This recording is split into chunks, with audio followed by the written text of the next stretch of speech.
এক ভয়ঙ্কর ঘটনা যা বাস্তবের ছায়া থেকে নেওয়া।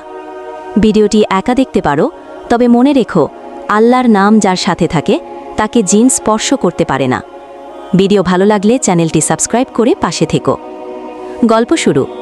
রাত তখন প্রায় 1টা। রাফি আর তার পরিবার নতুন বাসায় উঠেছে, পুরনো প্রায় 70 বছরের বাড়ি। প্রথম থেকেই তার মা বলছিলেন, এই বাড়িতে কিছু ঠিক না, রাত হলে অদ্ভুত শব্দ হয়। রাফি পাত্তা দিত না, বলতো ভ্রম মা, আল্লাহকে ভয় করলেই নিরাপদ। এক রাতে রাফি নামাজ পড়ে ঘুমিয়ে গেল। হঠাৎ তার ঘুম ভাঙল, মনে হলো কেউ তাকিয়ে আছে।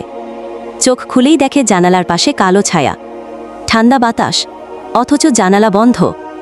সে বলল, আউজুবিল্লাহি মিনাশ শাইতানির রাজিম। ছায়াটা একটু কাঁপল, তারপর অদৃশ্য হয়ে গেল।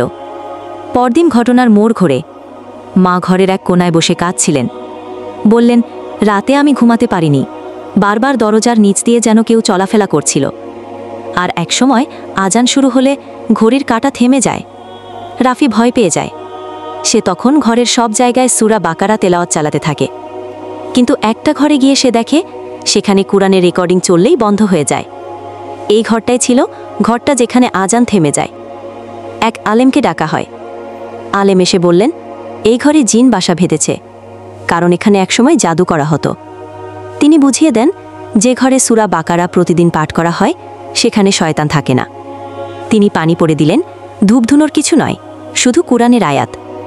3 দিন পর রাতের শব্দ কমে গেল, জানালার ছায়া আর দেখা গেল না।